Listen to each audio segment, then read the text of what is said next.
আসসালামু আলাইকুম। আমার কথা শোনা যাচ্ছে রায়হান ভাই, সত্যসন্ধানী ভাই? হ্যাঁ, শুনতে পাচ্ছি। হ্যাঁ। তো দর্শক, আমরা আজকে একটা লাইভ ডিবেট নিয়ে আপনাদের সামনে উপস্থিত হয়েছি। আপনারা সবাই যার যার টাইমলাইনে আপনাদের যে বন্ধু-বান্ধব সবারকে শেয়ার করে দেন।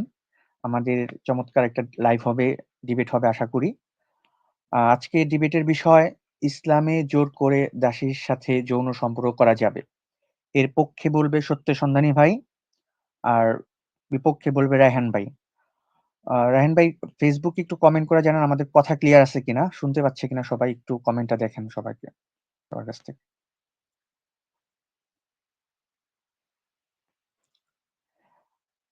আচ্ছা, আহ, দর্শক যারা দেখতেছেন আপনারা একটু জানিয়ে দেবেন কমেন্টে এটা কি আমাদের সাউন্ডটা শোনা যাচ্ছে কিনা।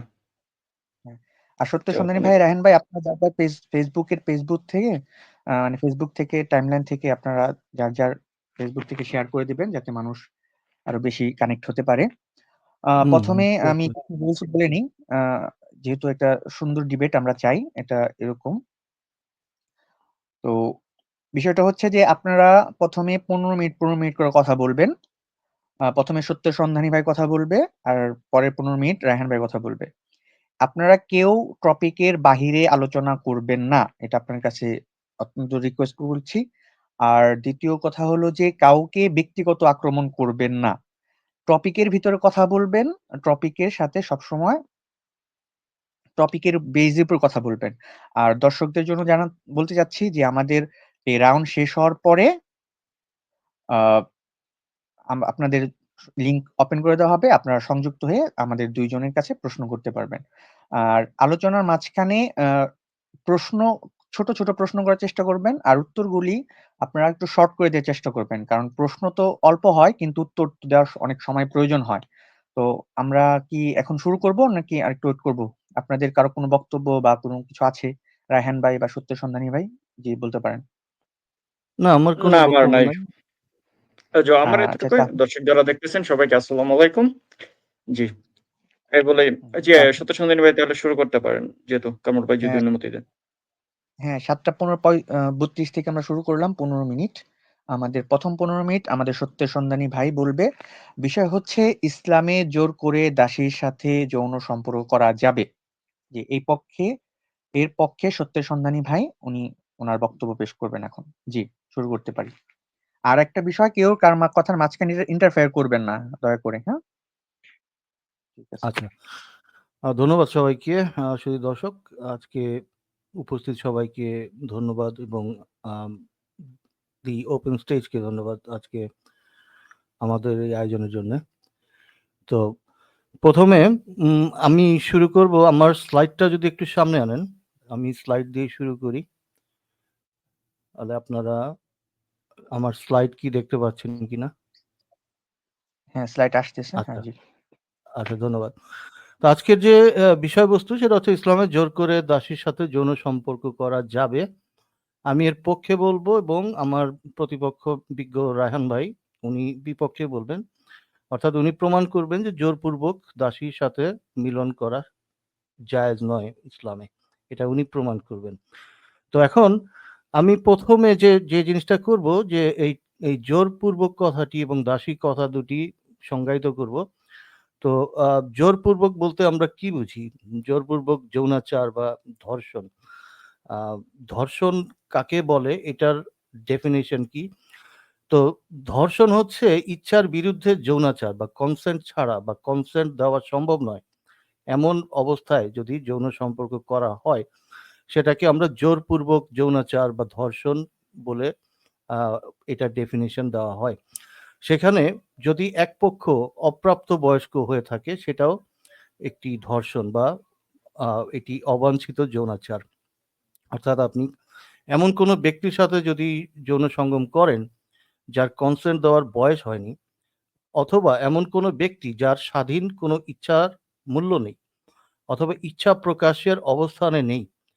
এই ধরনের ৩ ক্ষেত্রে আমরা বলতে পারি ধর্ষণ সংঘটিত হয়েছে। তো এই জোরপূর্বক ধর্ষণ আমাদের যে আজকের টপিক সেটা হচ্ছে দাস-দাসী নিয়ে অর্থাৎ দাসীর ক্ষেত্রে। তো দাসীর ইচ্ছা প্রকাশের স্বাধীনতা নেই এই কারণে যে একজন দাস কিভাবে হয় বা দাসী কিভাবে হয়, তাকে আপনি ক্রয় করে আনতে পারেন, তাকে আপনি যুদ্ধবন্দী করে আনতে পারেন এবং তাকে আপনি উপহার হিসেবে পেতে পারেন। এই ৩ ভাবে দাসী হতে পারে। এই ৩ ক্ষেত্রেই আমরা যদি দেখাতে পারি যে একটি ক্ষেত্রেও তার ইচ্ছা প্রকাশের অবস্থান থাকে না। অর্থাৎ সে যদি যুদ্ধবন্দী হয়ে আসে অথবা তাকে বিক্রি করে দেওয়া হয় অথবা তাকে উপহার দেওয়া হয়, ৩ ক্ষেত্রের যেকোনো একটি ক্ষেত্রেও যদি আমি দেখাতে পারি যে সেখানে তার ইচ্ছার আ প্রকাশের স্বাধীনতা নেই, তাহলেই এটা প্রমাণিত হয় যে তার সাথে জোরপূর্বক যৌন সঙ্গম করা হয়েছে। তো দাসী যদি অপ্রাপ্ত বয়স্ক হয় সেক্ষেত্রেও কিন্তু তার ইচ্ছার কোনো মূল্য নেই এবং আমরা এটাও দেখাতে পারি যে অপ্রাপ্তবয়স্ক দাসীর সাথে ইসলাম যৌন অ্যালাউ করে কিনা, যৌন সঙ্গম অ্যালাউ করে কিনা। তো এখন ১ম যেটা আ দাসীকে কি বিয়ে করা আ জায়েজ কিনা বা স্ত্রী ছাড়া আপনি কার সাথে সহবাস করতে পারবেন? এখানে আহমদুল্লাহর একটি ভিডিও আছে যে দাসী সহবাস করার যে ২ টি শর্ত এবং দাসীর যে ভিন্ন অর্থ আছে ইসলামে যেমন উপপত্নী, সুরাইয়া এটি একটি পুরুষের সাথে তার অধিকারভুক্ত দাসী যেটা হলো জারিয়া এবং আ অধিকুল যুদ্ধবন্দী দাসী। এই সম্পর্কে বিভিন্ন রকম এই ৩ প্রকারের দাসী সম্পর্কে ইসলামে কি বলা আছে? তো যুদ্ধবন্দী এবং আ আপনার যে মা মালাকাত আয়মানুকুম এখানে ১৫ টি আয়াত রয়েছে কোরআনে যে ডান হাতের অধিকারভুক্ত দাসী। তো যে আ স্ত্রী বা স্ত্রী ব্যতীত যে মহিলাকে আপনি নিয়ে আসছেন যে আপনার ডান হাতের অধিকারভুক্ত অর্থাৎ আপনি তার মালিক। সেই স্ত্রী কিভাবে আপনার আ কনসেন্ট দিতে পারে? তো আমরা ভিডিওটা কি প্লে করব? আপনি যদি বলেন আমি ভিডিওটা প্লে করে আহমদুল্লাহর বক্তব্য শোনাতে পারি যে দাসী সহবাস করা যাবে কিনা? তো যদি মডারেটর সাহেব অ্যালাউ করেন আমি ভিডিওটা প্লে করি। আচ্ছা ঠিক আছে করেন। কিন্তু ভিডিও ছাড়া আপনি বলতে ভালো হতো। ঠিক আছে আপনি প্লে করেন তাহলে। মানে আমি আলেমের বক্তব্যই শোনাই আপনাদেরকে। এরপরে নিক্সন সরকার জানতে চেয়েছেন বিয়ে না করে দাসী রাখা যাবে কি না। আপনি দাসী কোথায় পাবেন? আজ দাসী কোনো প্রচলন আছে কিনা, থাকলে কোথায় আছে? তো আপনি বিয়ে না করে দাসী কিভাবে রাখবেন? হ্যাঁ, যদি সেরাই দৃষ্টিকোণ থেকে দাসীর যে সংজ্ঞা সে সংজ্ঞা ফিট হয়, সত্যিকারের দাসী হয়, সেক্ষেত্রে আপনি বিয়ে করার সামর্থ্য থাকলে বিয়ে করতে হবে, দাসী রাখা যাবে না। কিন্তু যদি এমন হয় যে আপনার যুদ্ধ করার পর যুদ্ধবন্দিনী হিসাবে কোনো মেয়ে চলে আসলো, তার নিরাপত্তার বিষয় আছে, তাকে কিভাবে রাখা হবে, দাসী হিসাবে আপনার কাছে আসলো, সে কিছু কিছু ক্ষেত্রে আপনার স্ত্রীর মর্যাদা পাবে, কিছু কিছু ক্ষেত্রে স্ত্রীর মতো বিধানগুলো তার জন্য প্রযোজ্য হবে। তো যদি বিয়ে করার সামর্থ্য আপনার না থাকে তাহলে সেটি আপনার জন্য বিকল্প পথ হতে পারে। আহমদুল্লাহ সাহেব যেটা বললেন যে আপনার যদি বিয়ে করার সামর্থ্য না থাকে তাহলে আপনার স্ত্রীর বিকল্প হিসাবে আপনি দাসীকে নিয়ে আসতে পারেন বা দাসীর সাথে আপনি স্ত্রীর মতো আচরণ করতে পারেন, এটা জায়েজ। তাহলে যে আ মানুষ আপনি দাসী বানিয়েছেন অর্থাৎ দাসী অর্থ হলো আমরা যে আগে ডেফিনিশন থেকে দেখেছিলাম যে তার কোনো ইচ্ছা শক্তি নেই। সে আপনার অধিকারভুক্ত। তার আপনি তার মালিক। তাহলে সে কিভাবে ফ্রিলি কনসেন্ট দিতে পারে? তাহলে দাসীর সাথে যে যৌন সম্পর্কটা এটা এক প্রকার ধর্ষণ। এরপরে নিক্সন আচ্ছা, এরপরে আসেন আচ্ছা দাসীর যে ডেফিনিশনটা এটা আরেকবার দিয়ে দিই। দাসী কাকে বলে? তো অধিকারভুক্ত নারী যারা হলো ক্রীতদাসী, যুদ্ধবন্দিনী অথবা উপহার পাওয়া যে নারীর সাথে যৌন মিলন বৈধ। এই প্রক্রিয়ার মাধ্যমে মানুষকে একটি অস্থাবর সম্পত্তি হিসেবে বিবেচনা করে স্বাধীনতাকে কেড়ে নেওয়া এবং তাকে পারিশ্রমিক ছাড়াই শ্রম দিতে বাধ্য করা। এই বর্বর সংস্কৃতিকে দাসপ্রথা বলা হয়। এই দাসপ্রথা ইসলামে প্রচলিত এবং এটি এখনো প্রচলিত একটি প্রথা। তাহলে এইটার ৭০ নম্বর সূরা ৩০ নম্বর আয়াতে আমরা এটার রেফারেন্স দেখাতে পারি। আমি রেফারেন্সটা দেখাই দিই তাহলে। আমি কোরআনের আয়াত থেকেই দেখাবো এখন।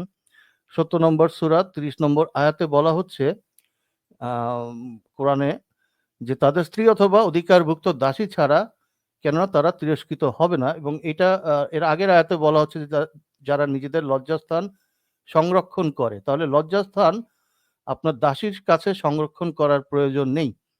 বোঝা যাচ্ছে যে দাসীর কাছে আপনি আপনার লজ্জাস্থান সংরক্ষণ না করলেও, আচ্ছা আপনি আমার আয়াতটা একটু দেখান কোরআনের 70 নম্বর সূরার, আমি কোরআনের আয়াত দেখাচ্ছি। জি, ধন্যবাদ। তাহলে এখানে কোরআনে বলা হচ্ছে যে কোরআনের আপনার 70 নম্বর 29 এ বলা হচ্ছে যাদের নিজেদের লজ্জাস্থান সংরক্ষণ করে, এবং পরের আয়াতে বলছে তাদের স্ত্রী অথবা অধিকারভুক্ত দাসী ছাড়া। তাহলে আপনার দাসীর কাছে আপনার যৌনাঙ্গ সংরক্ষণ করার প্রয়োজন নেই, এটাই বোঝানো হচ্ছে 70 এর 30 এ। আচ্ছা, এবার আমি আবার আমার স্লাইডে চলে যাই।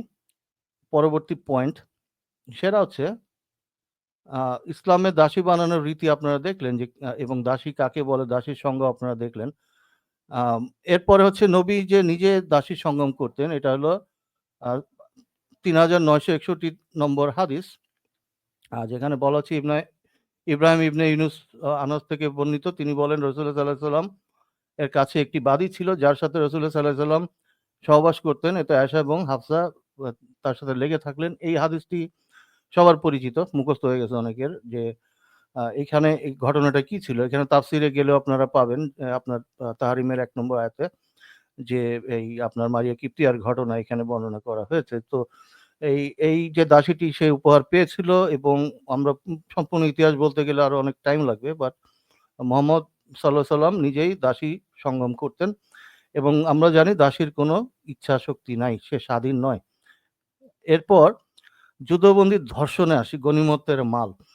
তো আমরা মালে গনিমত জানি যে যুদ্ধ করার পর যে নরনারী, স্ত্রী বা সম্পদ তাদের দখলে আসতো, তারা তাদের মধ্যে ভাগ করে নিত, এবং এটাকে গনিমত বলা হয়। তো এই যুদ্ধবন্দীদের মধ্যে যে নারীগুলি আসে, এখানে একটি হাদিস 3832, অমুক তমুক থেকে বলুন, তিনি বলেন একদা আমি মসজিদে প্রবেশ করে খুদ্রি দেখতে পেয়ে তাকে গিয়ে বললাম, এবং তাকে আজল সম্পর্কে জিজ্ঞেস করলাম। আবু সাইদ বললেন, আমরা রাসূলুল্লাহ সাল্লাল্লাহু আলাইহি সাল্লামের সঙ্গে বানু মুস্তালিকের যুদ্ধে অংশগ্রহণ করেছিলাম। এই যুদ্ধে আরবের বহু বন্দী আমাদের হস্তগত হয়। মহিলাদের প্রতি আমাদের খায়েশ হলো, এবং বিবাহ শাদী ব্যতীত এবং স্ত্রীহীন আমাদের জন্য কঠিন হয়ে দাঁড়ালো, তাই আজল করা পছন্দ করলাম। হাদিসের লিঙ্কটি নিচে দেওয়া আছে, আমি চাইলে হাদিসের রেফারেন্সও দেখাতে পারি, হাদিসের মান সহিহ। তো এইখানে তারা যে আজল করলো, এবং আজল করার নির্দেশ কেন দেওয়া হলো, যাতে এই দাসী যারা হচ্ছে যুদ্ধবন্দিনী হয়ে আসছে, যুদ্ধবন্দী দাসী গনিমতের মাল, তারা যাতে প্রেগনেন্ট না হয়, তারা যাতে অন্তঃসত্ত্বা না হয়ে যায়, কারণ অন্তঃসত্ত্বা হলে তাদের জন্য সমস্যা হবে, তারা বিক্রি করতে পারবে না, তারা অন্য কাউকে দিতেও পারবে না। তো এই ভাগ বাটোয়ারা করার পরে তারা যখন হস্তগত হয়, তখন তারা আজল করে, এবং আজলের নির্দেশ দেওয়া হয়। আমি হাদিসটি যদি আপনারা চান, আমি হাদিসটিও দেখাতে পারি, এখানে লিঙ্ক দেওয়া আছে। এরপর যেটা এটা হচ্ছে যে 7409 নম্বর হাদিস, তিনি মুস্তালিকের যুদ্ধ বর্ণনা করেন যে মুসলিম যুদ্ধ কতগুলি বন্দিনী লাভ করেন, এরপর তারা এদেরকে ভোগ করতে চাইলেন, তারা যেন গর্ভবতী না হয়ে পড়ে, ও ইচ্ছাও তারা করেছিল। এখন দেখেন এইখানে ভোগ করতে চাওয়ার ইচ্ছাটা কাদের? যদি দাসীরা নিজের ইচ্ছায়, নিজের কনসেন্ট থাকতো, তাহলে দাসীরা ইচ্ছা করতো যে আমরাও এই অংশ নিব, তাই না? তো এই ইচ্ছাটা, ভোগ করার ইচ্ছাটা হয়েছে কাদের? যারা যুদ্ধ বন্দী করে নিয়ে এসছে, যারা হলো তাদেরকে বন্দিনী লাভ করেছে, বন্দিনী হিসেবে লাভ করেছে, তাদের ভোগ করার খায়েশ হয়েছে, এবং ভোগ করেছে তারা, এবং এমনভাবে করেছে যেন তারা গর্ভবতী হয়ে না পড়ে। পরবর্তী হাদিস দেখাবো, দাসী সেক্সের যে বন্দী স্ত্রীলোকের সাথে সহবাস করা, আমি এটা হাদিস বিধি থেকেই দেখাই। বন্দীদের সাথে যে সহবাস করা হয়েছে এবং তাদের ইচ্ছার বিরুদ্ধে, সেটা হচ্ছে, আমি হাদিস বিডিতে চলে যাই আবারও। ওকে, আমি স্ক্রিনটা দিয়ে দিই আপনাদের সামনে। সুনানে আবু দাউদ। ওকে, আচ্ছা, এখানে দেখতে পাচ্ছেন হাদিসের মান হলো হাসান, হাদিসের মান হচ্ছে হাসান, এবং এটা হলো বর্ণনাকারী রুকাই ইবনে সাবিত রাহ এবং সুনা আবু দাউদ ইসলামিক ফাউন্ডেশন গ্রন্থে আসছে এই হাদিসটি। এখানে বলা হচ্ছে বন্দি স্ত্রীলোকের সাথে সহবাস করা। এবারে বন্দি এখানে ইবনে সাবিত আল আনসারি বর্ণনা করেছেন যে আমাদের দণ্ডায়মান হলেন। আমি বললাম, বলতে শুনেছি যে ব্যক্তি আল্লাহ শেষ দিনের প্রতি ঈমান এনেছে সে খেতে পানি সেচ না করে, অর্থাৎ অন্যের গর্ভবতী কোনো নারীর সাথে সহবাস না করে। আর যে ব্যক্তি আল্লাহ শেষ দিবসের প্রতি ঈমান এনেছে তার জন্য কোনো বন্দিনী গর্ভবতী নারীর সাথে সহবাস করা বৈধ নয় যতক্ষণে সে সন্তান প্রসব করে পবিত্র না হয়। আরো বলেন যে ব্যক্তি আল্লাহ তাআলা শেষ দিনের ঈমান রাখে তার জন্য গনিমতের মাল বন্টনের আগে বিক্রয় করা হালাল নয়। তাহলে পরে বন্টনের পরে তারা বিক্রয় করতে পারবে এবং ওই যখন পানি মুক্ত থাকে তখন, মানে অর্থাৎ গর্ভবতী নারী গর্ভপাত হলে পরে এবং পানি মুক্ত হলে পরে তারা ওই যে ইদ্যত পালন করলে পরে তারা সহবাস করতে পারবে। তাহলে এইখানে শুধুমাত্র ওই ব্যক্তিরা মানে ব্যক্তিরা যে ওই দাসীর সাথে, যুদ্ধবন্দীদের সাথে মিলিত হওয়া বৈধ সেটা বলা হচ্ছে, কখন বৈধ নয় সেটাও বলা হচ্ছে, গর্ভবতী অবস্থায় বৈধ নয়। এরপরে গনিমতের মাল যে তাদেরকে কিভাবে ধরা হয় সেই হাদিসটা দেখেন। সেই হাদিসটা আমি দেখাবো যে তাদেরকে পাকড়াও করা হচ্ছে এবং আপনার গনিমতে মাল, হ্যাঁ, সেটা আপনারা হাদিস থেকে দেখেন। তো আমি আবারও স্ক্রিন শেয়ার দিচ্ছি। এবারে হাদিসের মান সহিহ 3748 এবং দেখেন আমি নিচে চলে যাই, এখানে চলে যাই। এইখানে গেলে পরে আপনারা দেখতে পাবেন হাদিসের মান সহিহ। এটা বর্ণনাকারী দেখতে পাচ্ছেন, এটা সহিহ বুখারীর হাদিস, ইসলামিক ফাউন্ডেশন। এবং এখানে হচ্ছে যে আমরা এইখানে যুদ্ধের বর্ণনা, এই হাদিসের এটা হলো গনিমতের মাল তারা কিভাবে পাকড়াও করছে, অর্থাৎ তারা ভেগে যাচ্ছিল। এরপর এই যে উঁচু স্থান, এই অনেক বড় লম্বা হাদিস, বাট আমি মেইন যে জায়গা চলে যাচ্ছি যে সেখানে যে নারীগুলিকে তারা পাকড়াও করে এবং সত্যি ভাই ১ মিনিটে শেষ করবেন। আপনার ১৫ মিনিট শেষ হয়ে গেছে। আমি আপনাকে এক্সট্রা ১ মিনিট দিচ্ছি এইটা শেষ করার জন্য। হ্যাঁ, এই জাস্ট হাদিসে এইটা শেষ করুন। হ্যাঁ, এই হাদিসে বলা হচ্ছে যে তারা এই যুদ্ধবন্দীদেরকে তারা যে পাকড়াও করছে। আচ্ছা, আমি আমার পরবর্তী ১০ মিনিটে এটা আবার বিস্তারিত দেখাবো। জি, ধন্যবাদ। আচ্ছা, ঠিক আছে। তাহলে ধন্যবাদ। ধন্যবাদ সত্যের সন্ধানী ভাই। আপনার ১ম রাউন্ডে ১৫ মিনিট শেষ করলেন। আমাদের আজকের বিষয় ছিল ইসলামে জোর করে দাসীর সাথে যৌন সম্পর্ক করা যাবে। আবারও বিষয়টা মনে করে দিচ্ছি আপনাদের। ইসলামে জোর করে দাসীর সাথে যৌন সম্পর্ক করা যাবে। এর পক্ষে সত্যের সন্ধানী ভাই ১ম ১৫ মিনিট তার বক্তব্য রাখলেন। এখন আমাদের মাঝে এর বিপক্ষে আমাদের মাঝে বক্তব্য রাখবেন তার ১৫ মিনিট রায়হান ভাই। রায়হান ভাই, আপনি কি প্রস্তুত? জি, আমি প্রস্তুত। ঠিক আছে, তাহলে আপনার সময় এখন শুরু।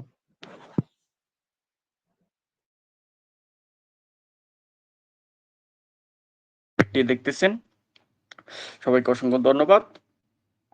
তো বেশি কথা না বলে আমি আমার টপিকে চলে যাব। আজকে যদি আমরা টপিকের দিকে খেয়াল করেন, আজকে আমাদের টপিক হচ্ছে জোর করে এই দাসীর সাথে শারীরিক সম্পর্ক করা যাবে কিনা। প্রথম বিষয়টা হলো, যদি আমরা একটা হাদিসে যাই, সহিহ আল বুখারীর 2227।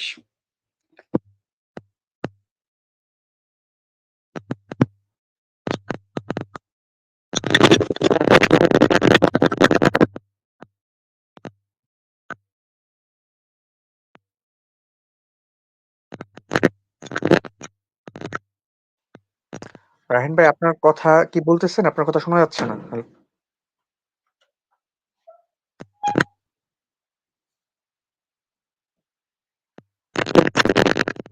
টাইমটা পজ করে রাখছি। রায়হান ভাই, আপনার কথা শোনা যাচ্ছে না।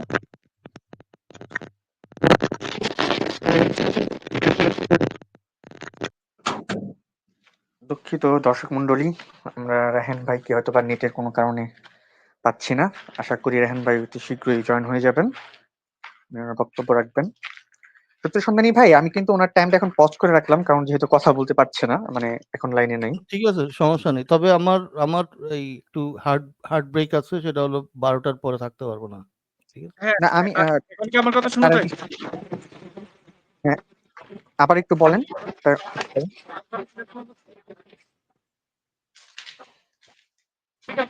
রেহান ভাই আবার আবার বলেন।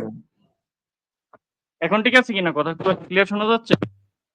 হ্যাঁ, এখন ঠিক আছে, হ্যালো? একটু সমস্যা তো ঠিক আছে। হ্যাঁ হ্যাঁ, এখন ঠিক আছে। হ্যাঁ ওকে, ওকে, ওকে। আমি একটু ইয়ারফোনের সমস্যা করতেছিল। আচ্ছা, যাই হোক। প্রথম বিষয় হলো, ইসলামে দাস-দাসী বলে কাউকে সম্বোধন করো, এটা বৈধ না। আর ইসলামে আমরা দাস-দাসী বলতে যে দাস-দাসী বুঝি, দাস-দাসী বলতে সেটা ইসলামে নেই। ইসলামে যেটা আছে সেটা হচ্ছে যুদ্ধবন্দী। তো আজকে যেহেতু দাস প্রথা মানবিক নাকি অমানবিক এই ডিবেট না, শারীরিক সম্পর্কে যেটা, তো আমি সেই টপিকেই চলে যাব। যদি আমরা টপিকে চলে যাই, রাসূল সাল্লাল্লাহু আলাইহি ওয়াসাল্লামের সহিহ বুখারী 2227 নম্বর হাদিস পরে আমরা দেখতে পারি, কোন স্বাধীন ব্যক্তিকে দাস বানিয়ে বিক্রি করা ইসলামে বৈধ না। তো প্রথমত আমরা বুঝতে পারি উনি যে বিষয়টা নিয়ে আনছেন যে কনসেন্ট দিতে হবে বা সম্মতি দিতে হবে। সম্মতি দিতে পারলে তাহলে সেই শারীরিক সম্পর্কটা আর মানে সেটা দর্শন বা জোর করে করা হবে না। তো সে প্রথমত যখন সে জিহাদে আসতেছে, সে তার নিজের সম্মতি দিয়েই তো জিহাদে আসতেছে। জিহাদ ছাড়া তো আর কাউকে ইসলামে জোর করে দাসী বানানো যায় না। তো প্রথম বিষয় এখানে আমরা একটা দাসের একটা কনসেন্ট পেলাম যে সে নিজ সম্মতিতে জিহাদে আসতেছে, জিহাদের মাঠে। তো দ্বিতীয়, যদি আমরা একটা বিষয়ে যাই এবং সে যদি জিহাদেই আসে, তাকে সাধারণত দাসী বানানো হয় না, তাকে মুক্তিপণ নিয়ে ছেড়ে দেওয়া হয়, মুক্তিপণ ছাড়া ছেড়ে দেওয়া হয়। তাদেরকে কাউ যদি অপরাধ থেকে হত্যা করা হয় অথবা কাউকে দাস বানানো হয়। ৪ নম্বর টপিকে এটা থাকে। তারপর যদি সে দাস হয়ে যায় বা দাসী হয়ে যায়, তারও ইসলামে আরো অসংখ্য পদ্ধতি রয়েছে তাকে মুক্তিপণ দেওয়া। এটা আমি সংক্ষেপে দেখেছি, এতগুলা তোর সম্পূর্ণ সবগুলা রেফারেন্সই আছে আমার কাছে। বিনা মুক্তিপণে ছেড়ে দিতে পারে, তাকে দাস বানিয়ে রাখতে পারে, এবং দাসকে প্রহার করলে তাকে মুক্তি করে দিতে হয়। মুক্তিপণ নিয়ে ছেড়ে দেওয়া, আবার তাদেরকে হত্যা করতেও পারে। মুনিবের কর্তব্য দাসেরকে অর্থ পরিশোধে সহায়তা করে। কেউ যদি চুক্তিবদ্ধ হতে চায় তাকেও ছেড়ে দেওয়া যায়। মুকাতাব চুক্তি করা যায়। ভুলবশত কাউকে যদি আপনি হত্যা করে ফেলেন, তারপরও আপনি দাসকে কাফফারা দিতে হবে। জিহার করলে সরকারি পৃষ্ঠপোষকতায়ও ছেড়ে দিতে হয়। শপথ ভঙ্গ করলে দাস ছাড়ার নিয়ম আছে। ইতক মানে স্বেচ্ছায়। জাকাতের একটি খাত রয়েছে দাস মুক্তের জন্য। তারপর মুদাব্বার দাসের একটা বিষয় রয়েছে, এবং রোজার সময় স্ত্রী মিলন করে ফেললে এই কিস্তিতে রোজার সময় যদি স্ত্রী মিলন করে সেই কাফফারা কাফফারা হিসাবে দাস মুক্তি করার বিষয় আছে, এবং তারপর আরো অনেক বিষয় আছে। তো এই পদ্ধতি একজন মানুষ যখন নিজের ইচ্ছায় জিহাদের মাঠে আসে ইসলামের বিরুদ্ধে, তারপর সে যদি যুদ্ধবন্ধু হয়, এই অনেকগুলা পদ্ধতি রয়েছে। তো অনেকগুলা পদ্ধতির মধ্যে এই একটা হলো তার সাথে কি শারীরিক সম্পর্ক করবে কি করবে না। অনেক সময় এই রেফারেন্স আমরা পাই যে শারীরিক সম্পর্ক কেউ কি কোন জোর করে করা যাবে কিনা, এইগুলোতে বন্দী হওয়ার হলে তাকে মুক্ত করা হয়। তারপর যদি আমরা চলে যাই, তারপর দাসের অনেকগুলা অধিকার রয়েছে। ভ্রাতৃত্বের মর্যাদা, নেতৃত্বের অধিকার, অন্য বস্ত্রের অধিকার, সম্মান লাভের অধিকার, ধর্মীয় মর্যাদা, নেই অধিকার, নির্বিচারের অধিকার, জৈবিক অধিকার, কাজকর্মে সহানুভূতি অধিকার, মা ও শিশু একসাথে থাকবে, বিবাহের ক্ষেত্রে মতামত, পবিত্র জীবনের অধিকার। তো এই যদি দাস হয়, তাকে ছেড়ে দেওয়ার অনেকগুলো উপায়। এর বাইরে যদি সে দাস রয়ে যায়, তারপর তার এই অধিকারগুলো রয়েছে। তারপর ইসলামে সব দাসের সাথেই যে সহবাস করা যায় এরকম না। ইমাম মালিক, মুয়াত্তা ইমাম মালিকে যে হাদিসটি রয়েছে, এই বুক নাম্বার 28 কিতাবুন নিকাতে 38 নম্বর হাদিসটা পেয়ে যাবেন, যে ইমাম মালিক বলেন, ইহুদি খ্রিস্টান ক্রীতদাসীর খরিদ সূত্রে মালিক হইলে তবে উহার মালিকানা হালাল হইবে। ইমাম মালিক বলেন, ক্ষয় সূত্রে মালিক হলে অগ্নিপূজারী দাসীর সহিত সহবাস হালাল হবে না। তো সেম যে যারা অগ্নিপূজক এরকম দাসীর সাথে সহবাস করা হালাল নয়, শুধুই আহলে কিতাব, ইহুদি এবং খ্রিস্টান। তো সেকেন্ড, যদি আমরা আরেকটা জিনিসে যাই, ধরেন সেই দাসীটা আবার এই এখন আপনার প্রথমে তো সে অনেকগুলা মুক্ত হওয়ার পথ আমরা দেখালাম। সে নিজের ইচ্ছায় জিহাদ করতে আসবে, সে আসবে আপনাকে হত্যা করতে। তো সেই ব্যক্তিকেও আপনি অনেকগুলা সুযোগ ইসলাম দিয়েছে, তাকে আপনি মুক্ত করে দিতে পারেন। সো মুক্ত করার পর আবার যদি এই মুক্ত করার বাদ দিয়েও যদি এখানে একটু সে দাসী থেকে যায়, তার আরো আমরা অনেকগুলা অধিকার দেখালাম। তারপরও যদি সে আবার ইহুদি বা খ্রিস্টান হয় তাহলে তার সাথে সহবাস করা যাবে, এছাড়া সহবাস করা যাবে না। তারপরও যদি সেই মহিলাটা রয়ে যায়, তো সূরা নূরের 33 নম্বর আয়াতে আল্লাহ বলতেছেন, আর তোমাদের মালিকানাদের দাস-দাসীর মধ্যে যারা মুক্তির জন্য লিখিত চুক্তি করতে চায় তাদের সাথে তোমরা লিখিত চুক্তি করো।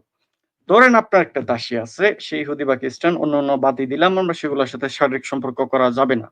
তো সেই দাসী ধরেন আপনার সাথে সে থাকবে না, পছন্দ না, তো আপনি তার সাথে চুক্তিবদ্ধ হয়ে যেতে পারবেন। সে দাসী চাইলে আপনি তার সাথে চুক্তিবদ্ধ হতে হবে, সে দাসী আপনার থেকে মুকাতাব চুক্তি করে সে চলে যেতে পারবে।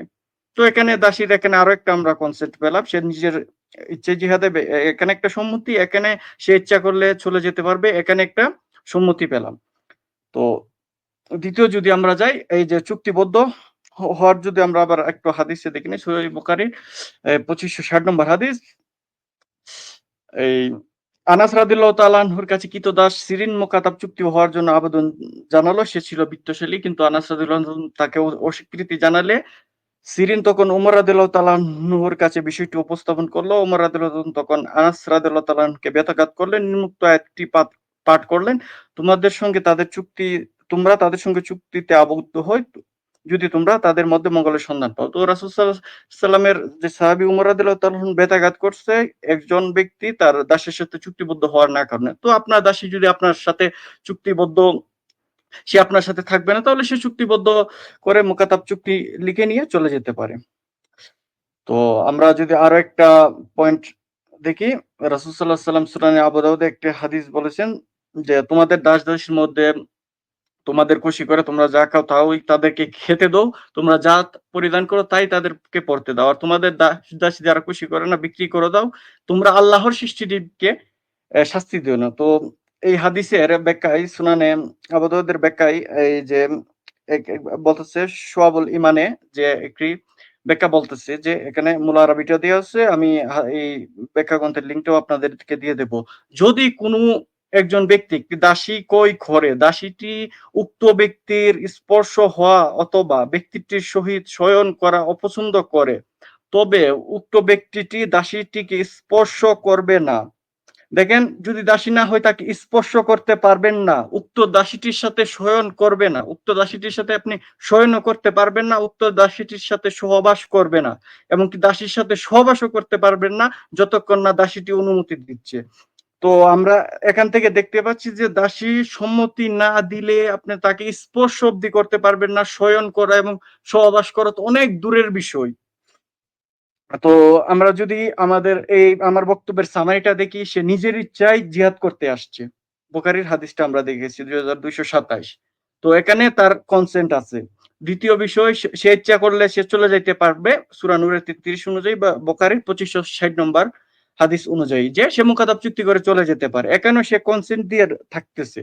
তৃতীয় বিষয় যে শুআবুল ঈমানে যে আমাদের যে রেফারেন্সটা আছে তার সাথে সম্মতি ছাড়া স্পর্শ করা যাবে না, শয়ন করা যাবে না এবং শোয়া যাবে না, এবং যতক্ষণ না সে অনুমতি দিচ্ছে। তো এই হচ্ছে যে এই আজকের যে আমার বক্তব্যের সামারি। তো স্ত্রী আমাদের যদি আজকে টপিকে যদি যাই, জোর করে দাসীর সাথে সহবাস করা যাবে কি না। তো আমরা এখানে দেখাচ্ছি যে স্পষ্ট শুআবুল ঈমানে আছে এবং এই বুখারীর হাদিসে আছে, সে যে নিজের স্বেচ্ছায় আছে এবং মুকাতাব চুক্তি করে সে চলে যেতে পারে। এর মানে সে যদি না যায় তাহলে সে সম্মতি আছে, নিজের ইচ্ছায় জিহাদে আসছে এবং অনুমতি না দিলে তার সাথে শোয়াও যাবে না। তো এইখান থেকে দাসীর কনসেন্ট প্রমাণিত, এবং জোর করে অনুমতি না দিলে সহবাস করা যাবে না। শুআবুল ঈমানের যে ইয়েটা আছে, সরাটা আছে, সেখান থেকে আমরা স্পষ্ট প্রমাণ পাচ্ছি। আর আমার ভাই কমিউনিট আছে, কামরুল ভাই একটু বলুন তো। কামরুল ভাই শুনতে পাচ্ছেন নাকি? রায়হান ভাই, আপনার আর 7 মিনিট আছে, 7 মিনিট। আচ্ছা, যেহেতু 7 মিনিট আছে। আর দ্বিতীয় যে বিষয়টা, আমাদের সত্য সন্ধানী ভাই অনেকগুলা হাদিস দেখালেন। তো এই হাদিসগুলাতে আমরা দেখতে পারলাম ওই সাহাবী দাসীর সাথে সহবাস করেছেন, ওই সাহাবী করেছেন অমুক যুদ্ধেরটা এই আরকি দেখাচ্ছেন। তো আজকের যদি আমরা টপিকে যাই, টপিকে যদি দর্শক আমরা একটু দেখে নিই টপিকটা আবার একটু হাইলাইট করে, যে জোর করে ইসলামের দাসীর সাথে সম্পর্ক করা যাবে না কিনা? আপনারাই আমাকে বলেন। উনার যে আর্গুমেন্ট সেখান থেকে আমরা এটা খুঁজে পাই নাই যে দাসীর সাথে জোর করে সহবাস করা যাবে। এমনকি জোর করা যাবে না সেটাও উনার এখান থেকে পাই নাই। তো আমি যে রেফারেন্স গুলা দেখিয়েছি এটা দিয়ে স্পষ্ট প্রমাণিত হয় যে দাসীর সাথে জোর করে শারীরিক সম্পর্ক করা যাবে না। তো উনি যেগুলা দেখাইছে শারীরিক সম্পর্ক করা যাবে এটা প্রমাণিত হয় উনার যে রেফারেন্স। উনার রেফারেন্স দিয়ে কিভাবে প্রমাণিত হয় যে জোর করে শারীরিক সম্পর্ক করা যাবে এটা একটু আপনারা দেখতে পারেন। এটা রেফারেন্স পাওয়া যায় কিনা। তো আমি উনার কাছে এটাই চাইবো যে শারীরিক সম্পর্ক করার রেফারেন্স চাচ্ছি না। জোর করে শারীরিক সম্পর্ক করার রেফারেন্সটা আপনি আমাকে একটু দিবেন। এটাই আমি আপনার কাছে চাচ্ছি টপিক ভিত্তিক। শারীরিক সম্পর্ক করা যাবে কিনা ইসলামের দাসীর সাথে এটা নিয়ে আমার ডিবেট না, এবং এটা নিয়ে যদি বলেন যে দাসীর সাথে শারীরিক সম্পর্ক করা যাবে তাহলে এটা নিয়ে আমার আপত্তিও নেই। কথা হলো দাসীর সম্মতি নিয়েই দাসীর সাথে সহবাস করতে হবে। স্পষ্ট রেফারেন্স রয়েছে ইসলামে। তো এই আমার দাবি। আর দর্শক যারা দেখতেছেন আশা করি এই টপিক আপনারা খেয়াল করবেন যে দাসীর সাথে জোর করে শারীরিক সম্পর্ক করা যাবে এই রেফারেন্স কি উনি দিয়েছে কিনা, এই হচ্ছে বিষয়। আর দাসীর সাথে সহবাস করা যাবে এগুলো আমার রেফারেন্স কোনো দরকার নেই। উনি যদি এগুলা দিতে পারে তাহলেই হয়ে যাবে। আর আমার যে বক্তব্য এটা রেফারেন্সটা আমি আপনাদেরকে দিয়ে দিচ্ছি একটু মক্তব্য শামেলা থেকে, আপনারা যে কেউ এখান থেকে নিয়ে নিতে পারেন। মূল কিতাব থেকে রেফারেন্সটা আপনাদেরকে আমি দিয়ে দিচ্ছি, আপনারা একটু কমেন্টে চেক করে নেবেন। তো আমি এই বলে আমার বক্তব্যটা শেষ করতেছি যে আমি এটাই ওনার কাছে চাই ট্রপিক অনুযায়ী দাসীর সাথে জোর করে শারীরিক সম্পর্ক করা যাবে এরকম একটা রেফারেন্স দেওয়ার জন্য। যেরকম আমি স্পষ্ট দিয়ে গিয়েছি জোর করে শারীরিক সম্পর্ক করা যাবে না, দাসীর সাথে সম্পর্ক করা যাবে এরকম রেফারেন্স আমি চাচ্ছি না। জি বলে আমি আমার বক্তব্য শেষ করছি। সবাইকে অসংখ্য ধন্যবাদ। জি কামরুল ভাই, আপনি ওনার কাছে যেতে পারেন। ধন্যবাদ আপনাকে। আপনার নির্দিষ্ট সময়ের আগেই শেষ করেছেন। যাক ভালো এটা, আলহামদুলিল্লাহ। আমরা এরকম চাচ্ছিলাম যে নির্দিষ্ট সময়ের আগেই আপনাদের বক্তব্যগুলি গুছিয়ে আনবেন আপনারা। জি ধন্যবাদ। আমাদের আজকের বিষয় ইসলামে জোর করে দাসীর সাথে যৌন সম্পর্ক করা যাবে। এর পক্ষে বলবেন সত্যের সন্ধানী ভাই। তার প্রথম 15 মিনিট আমরা শেষ করেছি। এখন তার দ্বিতীয় 10 মিনিট করে আপনারা পাবেন। দ্বিতীয় রাউন্ডে 10 মিনিট করে। সত্যের সন্ধানী ভাই, আমরা কি আপনার দ্বিতীয় টাইমটা চালু করব কিনা একটু জানাবেন? জি, আমি রেডি। তাহলে শুরু করতে পারেন। আচ্ছা ঠিক আছে। তাহলে আপনার টাইম শুরু এখন। জি। আচ্ছা, ধন্যবাদ। তো আমি ১ম এ আমার বক্তব্যে বলেছিলাম যে একটা মানুষ যখন স্বাধীনভাবে তার কনসেন্ট দিতে পারে না সেটাকে ধর্ষণ বলা হয়। সে যখন বন্দী হয়ে আসে তখন তার কনসেন্ট দেওয়ার মতো পরিস্থিতি থাকে না। সেকেন্ড কথা, সেই নারী বা সেই ব্যক্তিটি যদি অপ্রাপ্তবয়স্ক হয় তাহলে সে কনসেন্ট দিলেও সেটাকে ধর্ষণ বলে গণ্য করা হয় যেকোনো সভ্য মানুষের স্ট্যান্ডার্ডে, বিচারে। তো এই ২ টি ক্ষেত্রে আমি ১ম এ দেখিয়েছিলাম যে এবং এটা রায়হান ভাইও স্বীকার করেছেন যে ইসলামে যুদ্ধবন্দী বা গনিমতের মাল এটা এদের সাথে যৌন সম্পর্ক করা বৈধ। তো উনি স্বীকার করলেন এটা বৈধ। তাহলে ওই নারীর তো কনসেন্ট দেওয়ার আ মতো অবস্থান নাই, তার শারীরিক বা মানসিক অবস্থানে সে নাই। এবং সে জিহাদে কনসেন্ট দিয়েছে। সে তো সেক্সে কনসেন্ট দেয় নাই, তাই না?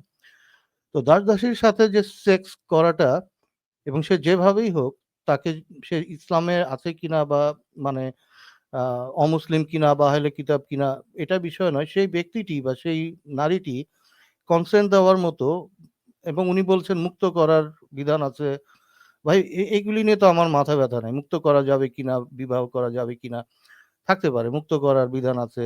আ অনেক ভালো ব্যবহার করার কথা বিধান আছে। ঠিক আছে, সমস্যা নাই। এগুলি ভালো জিনিস। বাট তাদের সাথে তো তারা যৌন সঙ্গম করছে এটার, এবং তারা যে গনিমতের মাল হতে চায় না সেটার রেফারেন্সটাও, আচ্ছা আমি ওইটা তাহলে দেখিয়ে দিই যে তাদেরকে যে জোর করে ধরা হচ্ছে। উম যে হাদিসটা আমি গত আমার যে অংশে আমি দেখাচ্ছিলাম। তো সেইখানে বলছিল যে তারা দৌড় দিয়ে দেখেন এই এরপর তাদের সাথে যুদ্ধে অবতীর্ণ হলে তারা পালাতে আরম্ভ করল। তো তারা পালিয়ে যাচ্ছিল। দেখেন তারা কিন্তু বন্দী হতে চাচ্ছে না। এবং দেখতে পেলাম মহিলাগণ দ্রুত দৌড়ে পাহাড়ে আশ্রয় নিচ্ছে। তারা বস্ত্র পায়ের গোছা থেকে টেনে তুলছে। ফলে গায়ের অলংকারগুলি পর্যন্ত বেরিয়ে পড়ছে। এ সময় তারা তীরন্দাজ বাহিনী লোকরা বলতে লাগলো, "ওই গনিমত, ওই গনিমত।" তখন আব্দুল্লাহ ইবনে বললেন, আ আ তোম তোমরা যেন এ স্থান না ছাড়ো, এ ব্যাপারে নবী সাল্লাল্লাহু আলাইহি সাল্লাম আমাদের নির্দেশ দিয়েছেন। তো এটাও বিশাল বিশাল বড় হাদিস। এরপরে তাদেরকে ধরে বন্দি করে। তো দেখেন যে তারা কিন্তু বন্দী হতে চাচ্ছে না, তারা কিন্তু যুদ্ধের কনসেন্ট দিয়েছে কিন্তু বন্দী হওয়ার কনসেন্ট দেয়নি। তারা যে যুদ্ধবন্দী হবে, তাদের সাথে গনিমতের মাল হয়ে যাবে, এই কনসেন্ট তারা দেয়নি। সুতরাং শুধুমাত্র যুদ্ধের কনসেন্ট তারা দিয়েছিল। এরপরে আহ, এরপরে আমি দেখাচ্ছি যে অপ্রাপ্ত বয়স্ক যে নারীটির এখনো কনসেন্ট দেওয়ার বয়স হয়নি, তার সাথে যখন যৌন মিলন করা হচ্ছে, আম, সেই ক্ষেত্রে আপনার এইটা একটা ধর্ষণ বা জোরপূর্বক, কারণ তার আহ, বয়সই হয়নি। এটা হচ্ছে যে আপনার এটা আমি হাদিস থেকেও দেখাবো। আপনার হাদিস নম্বর হচ্ছে 2826, পরিচ্ছেদ 64-62। বিদায় হজের পূর্বে আলী অমুক তমুক নবী আলীকে খুমুস আনতে খালিদের নিকট পাঠালেন। তো খুমুস হচ্ছে যে যুদ্ধবন্দী মালের নাম খুমুস। তালের উপরে আমার খুব হিংসা হয়, মানে যে যে রাবি সে বলছে যে খুমুসের ভাগ হিসেবে প্রাপ্ত একজন যুদ্ধবন্দিনীর সাথে যৌন সঙ্গমের পর গোসল সেরে নিয়েছে। আমি খালিদকে বললাম, তুমি এসব দেখো না? এই নবীর কাছে পৌঁছলে বিষয়টি আমি তাকে জানালাম। তো এটা বড় হাদিস, বাট আমি এই যে বিদায় ওয়ান নিহায়াত থেকে অংশ বিশেষ আপনাকে দেখাচ্ছি যে এই যে দাসীটি ছিল, সে একজন কিশোরী। দেখেন এখানে লেখা আছে একটা কিশোরী, অর্থাৎ সে তখনও প্রাপ্ত বয়স্ক হয়নি, এবং এইরকম একটি গনিমতের মাল যেটি সাথে মানে ভাগ বাটোয়ারার আগেই আলী তাকে ভোগ করে গোসল করছেন। সুতরাং এই যে নারীটি, তার কিন্তু কনসেন্ট দেওয়ার কোনো বয়স এখনো হয়নি। আমি এটা হাদিস বিডি থেকে দেখাই। আমি আবারও হাদিস শেয়ার করছি আপনাদের জন্য, যাতে আপনারা অরিজিনাল সোর্স থেকে দেখতে পারেন। আমি আবারও আমার স্ক্রিন দিচ্ছি হাদিস বিডির জন্য, এবং এটি হলো সহি হাদিস, দেখতে পাচ্ছেন 4350, সহি আল বুখারি। এবং এখানে বলা হচ্ছে যে তিনি আলীকে পাঠালেন গোসল, তিনি গোসল করছিলেন। এইখানে দেখেন এইখানে হচ্ছে যে Ali had taken a bath after sexual act with a slave girl from the khumus. তাহলে এই যে স্লেভ গার্লটা, এটা যে কুমারী ছিল, এটা আল বিদায় ওয়ান নিহায়াতে লেখা আছে। এই কুমারী মেয়ের সাথে, অর্থাৎ এই মেয়েটি অপ্রাপ্ত বয়স্কা ছিল। তো এই অপ্রাপ্ত বয়স্কা মেয়ের সাথে যখন সেক্স করলো, সে কিন্তু কনসেন্ট দিতে পারে না, তার কনসেন্ট দেওয়ার মতো তার বয়স হয়নি। তো সেটি অবশ্যই ধর্ষণ, তাহলে এটি অ্যালাউ করা হচ্ছে। এবার দেখেন এরপরে দেখেন সূরা নিসায় আমরা সরাসরি কোরআনের আয়াতে চলে যাচ্ছি এবারে। সূরা নিসা 24, যেখানে বলা হচ্ছে, আমি আবারও আমার স্লাইড দিচ্ছি। এটা সূরা নিসা 24, নারীদের মধ্যে বিবাহ বন্ধনে আবদ্ধ নারীগণও তোমাদের জন্য নিষিদ্ধ, কিন্তু তোমাদের অধিকারভুক্ত দাসী বাদে। তো এইটার জালালাইনে তাফসিরে গেলে পরে আপনারা দেখতে পারবেন যে এদের যারা আটক হয়েছে তাদের সাথে সহবাস করা এবং তাদের জন্য বৈধ, এবং তাদের স্বামীগণ দারুল হরবে জীবিতও থাকে। যদি তারা জীবিতও থাকে, তার মানে কি, তাদের স্বামীগণ জীবিত থাকা অবস্থায় তাদের সাথে যৌন মিলন করা জায়েজ। ঠিক আছে? এটা যদি অমুসলিম রাষ্ট্র, অর্থাৎ স্বামী জীবিত আছে এমন যুদ্ধবন্দীও ধর্ষণের উপযোগী। দেখেন এটা হচ্ছে যে এটা লিখেছে কে, এটা জালালাইন লিখেছে, ধর্ষণের উপযোগী। এবং এটা আমি এটাও আমার কাছে লিংক আছে, আমি চলে যাই জালালাইনে। জালালাইনের আমি বাংলাটা পাইনি, আমি ইংলিশটা থেকে দেখাচ্ছি যে তাদের যে স্বামী জীবিত অবস্থায় জালালাইন, আমি এটা হলো altafsir.com, এটি জর্ডান থেকে প্রকাশিত একটি ওয়েবসাইট। এখানে দেখা যাচ্ছে তাফসির জালালাইন থেকে যে captured slave girl whom you may have sexual intercourse with, even if they should have spouses among the enemy camp. শত্রুর ক্যাম্প তাদের স্বামী জীবিত অবস্থায়, but only after they have been absolved of the possibility of pregnancy. তারা যদি ওই পানি মুক্ত হয় আর কি, তাদের ইদ্দতের পর, after completion of menstrual cycle. This is what God has prescribed for your kitabs. এখন এই যে দেখেন, তাদের স্বামী জীবিত অবস্থায় তাদের সাথে সেক্স করা বৈধ, এই কথাটা জালালাইনে লেখা আছে, আরো পড়ে নিবেন আপনারা। এখানে সমস্ত কিছু সেক্সুয়াল ইন্টারকোর্স উইথ দেম, হ্যাঁ, দেয়ার ওয়েজ, ডাউরিজ, হাবি-জাবি সবকিছু অ্যাসাইন করা, হ্যাঁ। আম এই কথাগুলি যদি আপনি মানে সম্পূর্ণ মেনে চলেন। বাট ১ম কথাই তো লেখা আছে যে স্লেভ গার্লদের সাথে sexual intercourse even when their spouses are alive, তাই না? ওইখানে জীবিত অবস্থায় আছে। এটা হলো সূরা আন-নিসার, আপনি যখন ২৪ নম্বর আয়াতের তাফসিরে যাবেন, পেয়ে যাবেন। অর্থাৎ স্বামী জীবিত থাকা সত্ত্বেও তাদের সাথে আ আপনার যৌন সঙ্গম করা বৈধ। এবং এই যে অধিকারভুক্ত দাসী বলতে কি বোঝায়, এই যে আপনার আ এইগুলিও আমি আপনাকে ছোট, ছোট করে দেখাতে পারি যে অধিকারভুক্ত দাসী বলতে ওই সমস্ত নারীদের বোঝায় যারা কাফের ছিল, মুসলিমগণ যুদ্ধে তাদের পুরুষের পরাজিত করে তাদের নিজেদের অধিকারে নিয়ে আসে, এবং তাদেরকে মুসলিমের জন্য বিয়ে ছাড়াই হালাল করা হয়েছে। বিয়ে ছাড়াই তাদের হালাল করা হয়েছে। আবু সাইদ খুদরি বলেছেন যে হুনাইন যুদ্ধে দিয়ে রাসূলুল্লাহ সাল্লাল্লাহু আলাইহি ওয়াসাল্লাম একদল যোদ্ধা এর দিকে পাঠান, এরপর কাফেরদের উপর জয়ী তাদের নারীদের নিয়ে আসে। কিন্তু এরা কাফের নারী হওয়ার কারণে মুসলিম তাদের হালাল মনে করেছিল না। দেখেন, এরা মুসলিম ছিল না, তাই তাদেরকে হালাল মনে করেছিল না। এই আয়াত দিয়ে হয়ে জানিয়ে দেয়া হয় যে তাদের জন্য হালাল। তবে শর্ত হলো তাদের ইদ্দত পালন করতে হবে। ঠিক আছে? এরপরে দেখেন, বন্দী স্ত্রীদের সহবাস করার জন্য আরো হাদিস আছে যে বন্দীদেরকে আপনার স্বামী জীবিত অবস্থায় তাদের সাথে সহবাস করা যায়। এখানে তিনি বলছেন রাসূলুল্লাহ সাল্লাল্লাহু আলাইহি ওয়াসাল্লাম হুনাইন যুদ্ধের সময় আ আ আওতাস নামক স্থানে ওই সৈন্য দল প্রেরণ করেন। সেখানে শত্রুদের সাথে মোকাবিলায় তাদের হত্যা করে এবং তাদের উপর বিজয়ী হয়। এরপর সমস্ত কয়েদি হিসেবে আহ হাওয়েজ গোত্রের আম কিছু মহিলাকে বন্দী করে। এখন রাসূলুল্লাহ সাল্লাল্লাহু আলাইহি ওয়াসাল্লামের কিছু সাহাবী তাদের কাছে অনধিকারভাবে সহবাস করা গুনাহ মনে করে। কেননা তাদের মুশরিক স্বামীরা তখনও বন্দী ছিল। এখন তাদের স্বামীরা মুশরিক, সেই নারীদেরকে ধরে আনছে এবং তারা এই জীবিত থাকা অবস্থায় তাদের সাথে আজল করার জন্যে অনুমতি দেওয়া হয়। আজল কি জিনিস সেটা তো জানেনই। তো আমি কনক্লুশন এ বলব যে ইসলামে দাস প্রথা যে নাই, উনি বলছেন দাস শব্দটা নাই। এটা সম্পূর্ণ উনি সত্য বলেননি। এটা অসত্য। কারণ মা মালাকাত আয়মানুকুম যে দাস-দাসী বুঝানো হচ্ছে এবং অধিকারভুক্ত দাসী কথাটা কোরআনে অনেকবার এসছে এবং দাস প্রথা এখনো প্রচলিত আছে। আপনারা যদি চান আমি এখানে আমি আলেমদের বক্তব্য শোনাতে পারবো যে আলেমদের মতে আলেমরা কি বলছে, যেমন আজহারি, যেমন এই যত আপনার আছে, আ তাদের বক্তব্য সময় আমি ভাই, শোনাতে পারি। আপনার হ্যাঁ। সময়টা শেষ করতে হবে। প্রায় শেষ হয়ে গেছে। ১ টা মিনিট আপনাকে দিচ্ছি। ১ মিনিটের মধ্যে শেষ করে দেন। জি। আচ্ছা, ১ মিনিট যদি দিয়ে থাকেন, আমি ১ মিনিটে হয়তো একটা বক্তব্য শোনাই যে ইসলামে যে দাস প্রথা এখনো হালাল। এখনো বক্তব্য এটা শোনানো যাবে না। এখন সময় তো একদমই আচ্ছা শেষ। ঠিক আমি আচ্ছা আপনার ঠিক আছে। তাহলে উপসংহারটা টানেন। হ্যাঁ, উপসংহারে এটাই বলব যে ইসলামে দাস-দাসী প্রথা এখনো আছে এবং দাসী কখনোই তার স্বাধীন কনসেন্ট দেওয়ার অবস্থানে থাকে না এবং এটি এখনো হালাল। ইসলামে কখনোই রহিত হয়নি। জি, ধন্যবাদ। জি, জি। তাহলে শেষ সত্য সন্ধানী ভাই তার ২য় রাউন্ড শেষ করলো। আমাদের বিষয়টা আমার কথা ক্লিয়ার শোনা যাচ্ছে কি রায়হান ভাই বা সত্য সন্ধানী ভাই? হ্যাঁ, জি, জি, ক্লিয়ার। শুনতে পাচ্ছি। আচ্ছা, আচ্ছা। জি, আমাদের বিষয়টা হচ্ছে আপনাদের বিষয়টা একটু মনে রাখা প্রয়োজন। বারবারই আমি বলে দিচ্ছি।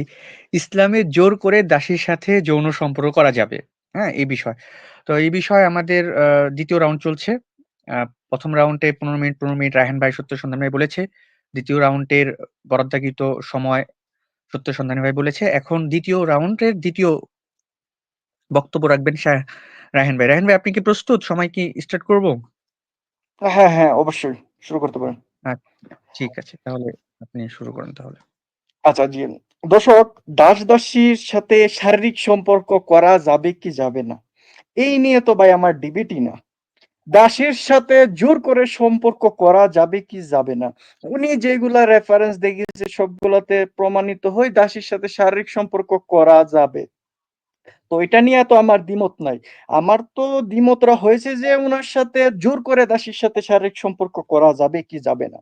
ইসলামে উনি এই নিয়ে এখন অব্দি একটাও জোর করে দাসীর সাথে শারীরিক সম্পর্ক করা যাবে এরকম কোনো রেফারেন্স উনি একটাও দেখাইতে পারেনি। শারীরিক সম্পর্ক করা যাবে এটা নিয়ে উনি রেফারেন্স দেখিয়েছে।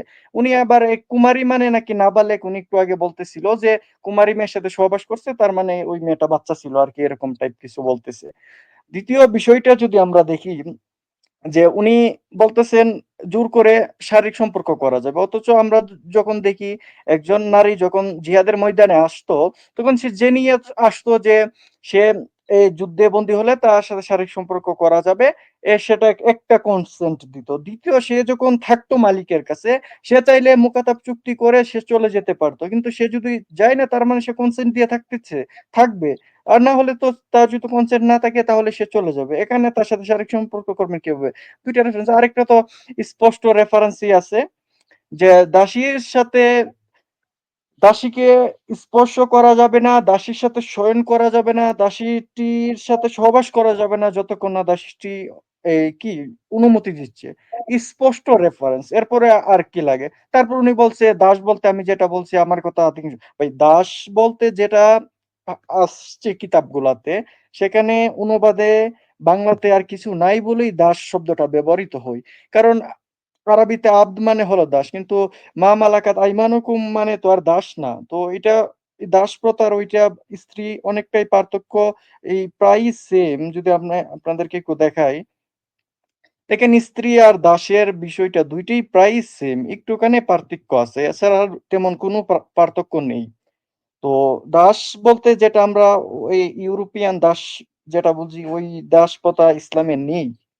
এই আমরা দাস ব্যবহার করতে হচ্ছে শব্দটা এই কারণে যে এই বাংলায় এরকম কোনো শব্দ নেই। রাসূল সাল্লাল্লাহু আলাইহি সাল্লাম বলেছেন, সহিহ বুখারীর 2552 নম্বর হাদিস, তোমরা কেউ যেন না বলে আমার দাস দাসীরা বান্দীরা এই এই আমার কি তো প্রভুকে উজু করো, তোমরা এরূপ বলবে, আমার এই অভিভাবক সে যেন এই আমার দাস দাসী এরকম শব্দ উচ্চারণ না করে। তারপর যদি আমরা আরো কিছু দেখি যে উনি যে রেফারেন্স গুলা দেখিয়েছিলেন ওই স্বামীকে বন্দি করে, স্বামীকে যে কোনো একটা এলাকায় যখন জিহাদ হবে, সেই এলাকা থেকে যদি জিহাদের ময়দান থেকে তারা পালিয়ে যায়, তাহলে তো আর ওই সে কি পালিয়ে গেছে নাকি মারা গেছে, তাহলে তো সেটা তো আর খবর নেই। যদি স্ত্রী এবং স্বামী একই এলাকায় বন্দী হয়, তাহলে তাদের বিবাহ বন্ধন অটুট থাকবে। ইমাম সাইবানির লেখা কিতাব আপনাদের আমি রেফারেন্স কমেন্টে দিয়ে দেব, যে দেখতে পাচ্ছেন আপনারা স্ক্রিনের সামনে, আপনাদের সামনে রেফারেন্সটা দাঁড়ান একটু ইয়ে করে নিই, যে কোন স্ত্রীলোক তার স্বামীকে যদি একসাথে কিংবা স্বামী আগে বন্দী করা হয়, মুসলিম এলাকাতে আনা হয়, তাহলে তাদের বিবাহ অটুট থাকবে, আর সেই স্ত্রীলোকের সাথে অন্য কেউ সে সময় সঙ্গমের অধিকার লাভ করবে না। তো আপনারা স্পষ্ট দেখতেছেন যে এই কোনো এলাকায় যদি মুসলিম এবং স্বামী স্ত্রী ধরা পড়ে, তাহলে তাদের সাথে কি করা যাবে না, যে ওই স্ত্রীর সাথে শারীরিক সম্পর্ক করা যাবে না। দ্বিতীয় বিষয়, দাসীর যে অনুমতি নেওয়া লাগবে স্পষ্ট, এই এই সরা গ্রন্থ দিয়ে, সওয়াবুল ঈমান দিয়ে, তারপর এই এই যে আমরা সূরা নূরের আয়াত দেখতে পারতেছি, এবং এই 33 দিয়ে স্পষ্ট মুখাতাব চুক্তি হয়ে সে চলে যেতে পারতো, এবং এই কি বুখারীর যে আমরা হাদিসগুলা দেখতে পাই, এবং আমি বলেছি ইসলামের অনেক যুদ্ধবন্দী হয়ে গেলে যে সে আর তার সাথে শারীরিক সম্পর্ক করবে, তার আর সুযোগ নেই বের হওয়ার। অসংখ্য সুযোগ আছে ইসলামে, দেখেন আপনারা এখানে সবগুলা পদ্ধতি সে মুক্ত হতে পারে, যদি এগুলো আমাদের টপিকের সাথে রিলেটেড না। তো টপিকের সাথে যেটা রিলেটেড, জোর করে শারীরিক সম্পর্ক করা যাবে কিনা, উনি যে সম্পর্ক দিছে এগুলাতে এই শারীরিক সম্পর্ক করার বৈধতা, এবং শারীরিক সম্পর্ক করতে গেলে দাসীর অনুমতি নিতে হবে, স্পষ্ট রেফারেন্স আপনাদের সামনে। তো উনি যে রেফারেন্স দিছে এগুলাতে শারীরিক সম্পর্ক করা যাবে প্রমাণিত হয়, জোর করে শারীরিক সম্পর্ক করা যাবে এই নিয়ে উনি একটা রেফারেন্স দিতে পারেন। তো আমাদের যে টপিক অনুযায়ী আমি এটাই বলতে চাইবো, ওনার কাছে আমি লাস্ট দেখবো যে শারীরিক সম্পর্ক যদি দাসীর থেকে কনসেপ্ট নিয়ে করা হয়, সেটা কি বৈধ হবে কি না। তো এটাই বারে যাবো যে দাসীর সাথে শারীরিক সম্পর্ক করতে গেলে তার অনুমতি লাগবে। অসংখ্য রেফারেন্স আছে, উনি রেফারেন্স গুলা খণ্ডন করে দেখাক। আর উনি বারবারই দেখেছে দাসীর সাথে এই এই এ জিহাদে গেছিল, ও জিহাদে গেছিল, শারীরিক সম্পর্ক করছিল। শারীরিক সম্পর্ক করতে গেলে দাসীর অনুমতি লাগবে কিনা এটা টপিক, যে দাসী এর সাথে শারীরিক সম্পর্ক করা যাবে এটা আমার টপিক না। এটা যদি হয়তো আপনার গুলা এই মানে গ্রহণযোগ্য হয়তো আমার কাছে, কিন্তু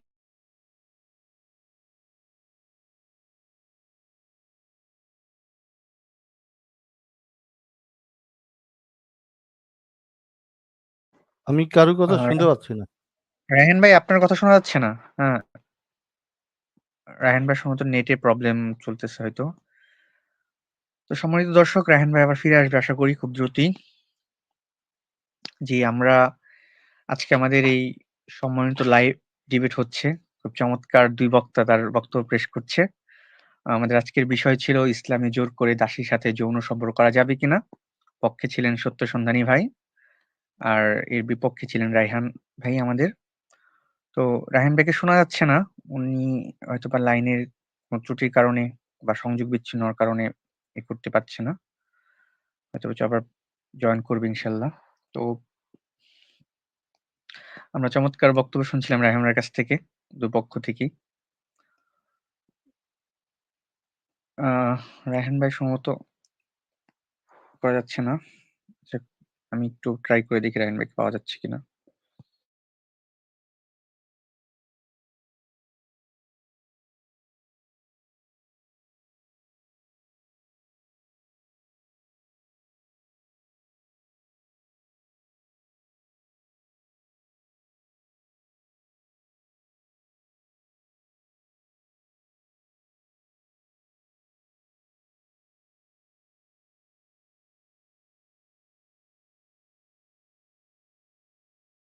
সম্ভবত রায়হান ভাইয়ের নেটওয়ার্কের প্রবলেম হয়তো, সেজন্য চলে গেছে। আমরা ডিবেটের শেষ পর্যায়ে চলে আসছিলাম। আমি কি আমার আমরা কি আমার আরেকটু শেষ 5 মিনিট বক্তব্য দিয়ে চলে যাব নাকি? আপনি বক্তব্য রাখবেন দেখি আমরা রায়হান ভাইকের জন্য আরেকটু অপেক্ষা করি, নাকি আপনি বলবেন? আচ্ছা, ঠিক আছে। আ আমরা একটু ওয়েট করি, দেখি। আপনি চলে যান না সন্তানের একটু থাকেন। আমরা তো গেস্ট উঠাবো ঠিক ইনশাআল্লাহ আশা আছে। করছি। না, হ্যাঁ, আমি তো হ্যাঁ। বলেছি আপ আমার হার্ড স্টপ আছে 12 টায়। হ্যাঁ, হ্যাঁ, ১২ টার আগেই আপনাকে ছেড়ে দেব, সমস্যা নেই। তো আমরা আগেই ছেড়ে দেব ইনশাআল্লাহ।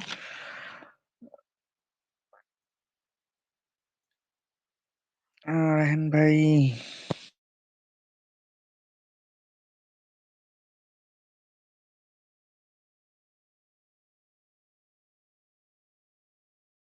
আচ্ছা তাহলে সত্যসন্ধানী ভাই আপনি এক কাজ করুন। যেহেতু রায়হান ভাইকে এখন পাচ্ছি না লাইনে, আপনি আপনার ৫ মিনিট উপসংহার টেনে ফেলুন। আর রায়হান ভাই আসলে তার করে দেব। তো আচ্ছা। সম্মানিত দর্শক, আমি শেষ করব? হ্যাঁ, হ্যাঁ, এটি শেষ করছি। সম্মানিত জি, জি বলুন। দর্শক, আমরা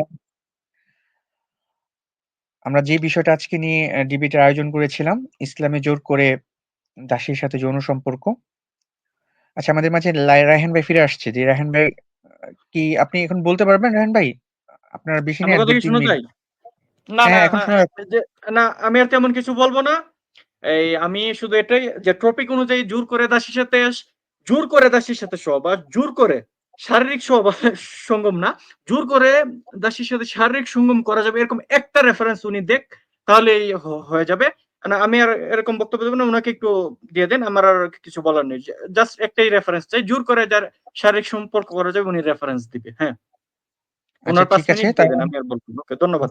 আচ্ছা, রায়হান ভাইয়ের ২য় যে পর্ব, এমনিতে তার রায়হান ভাইয়ের ১০ মিনিট শেষ হয়ে গেছে। এখন ২-১ মিনিট ছিল। উনার নেটের কারণে চলে গেছে ইনশাআল্লাহ। সেটা বাদ। তো আমরা এখন ইস যে বিষয় ডিবেট করছিলাম, বিষয়টা আপনাদের মনে করিয়ে দিচ্ছি। ইসলামে জোর করে দাসীর সাথে যৌন সম্পর্ক করা যাবে। আমরা এই ডিবেটের একেবারে লাস্ট চূড়ান্ত পর্বে, মানে ৩য় রাউন্ডে চলে আসছি। এখন উপসংহার হিসেবে আপনারা আপনাদের যে বক্তব্য, সেটার একটা সারমর্ম টানবেন এবং দর্শক এবং আজকের বিষয়ে আপনাদের মন্তব্য টানবেন। সময় ৫ মিনিট। এর মধ্যেই আপনারা এই বিষয়গুলি কভার করার চেষ্টা করবেন। এর চেয়ে বেশি সময় দেওয়া হবে না। এবং ২ জনের বক্তব্যের পরেই আমরা গেস্টদের লিংক ওপেন করে দিব। গেস্টদের ওঠানোর চেষ্টা করব। জি, এখন আমাদের ৩য় রাউন্ডের সর্বশেষ ৫ মিনিট বলবে আমাদের সত্য সন্ধানী ভাই। জি। ওকে। তো আমার আর্গুমেন্ট ১ম থেকেই এটা ছিল যে একজন মানুষকে আপনি যুদ্ধে বন্দী করে নিয়ে আসছেন এবং তার যে তার সমস্ত আত্মীয় বা তার যে স্বামী সে বন্দী আছে। এই অবস্থায় সেই নারী আপনার সাথে মানে খুশি মনে বিছানায় চলে যাচ্ছে। এটা আপনার ধারণা। তো এইটা তো সম্ভব না। কোনো সুস্থ মানুষ এভাবে চিন্তা করবে না যে আমার সমস্ত আত্মীয়স্বজনকে পাকড়াও করে বন্দী করে ধরে বেঁধে নিয়ে আসছে। এখন আমি খুশি মনে তার সাথে বিছানায় যাচ্ছি। আ কনসেন্ট দিচ্ছি, তাই না? এরকম সম্ভব নয়। আরেকটা বিষয় হচ্ছে যে কোনো শিশু যখন অপ্রাপ্তবয়স্ক থাকে তার কনসেন্টের কিন্তু মূল্য নাই। সে যদি প্রাপ্তবয়স্ক না হয়, অপ্রাপ্তবয়স্ক, তার কনসেন্টের মূল্য নাই। সুতরাং তার সাথেও যৌন সঙ্গমটা বৈধ নয়। এরপরে উনি যে বলেছেন যে কোরআনে শব্দটা নাই, আমি শব্দটা আছে এটাও দেখাবো। উনি না জেনে হয়তো বলেছেন, মিথ্যা বলেছেন বলবো না, উনি হয়তো জানেন না যে কোরআনে শব্দটি আছে। আমি এটা দেখাচ্ছি এখন। এইবার দেখেন।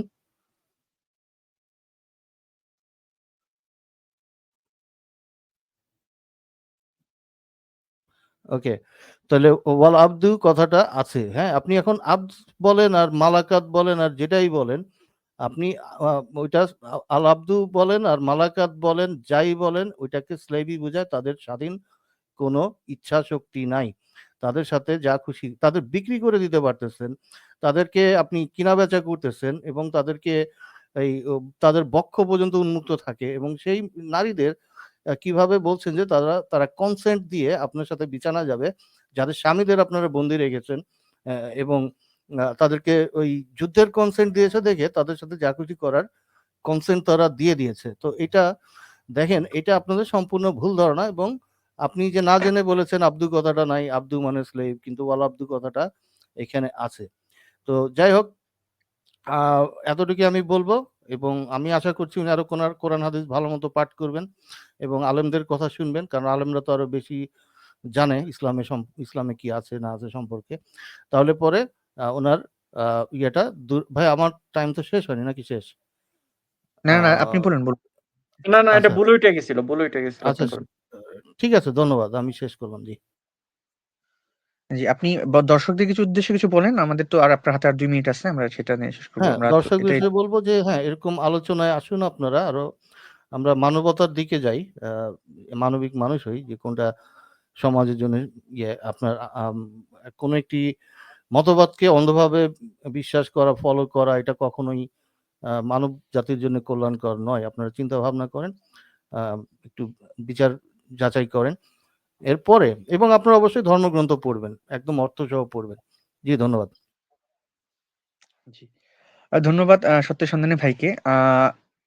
আজকের বিষয়টা ছিল ইসলামে জোর করে দাসীর সাথে যৌন সম্পর্ক করা যাবে সেই বিষয় সম্পর্কে।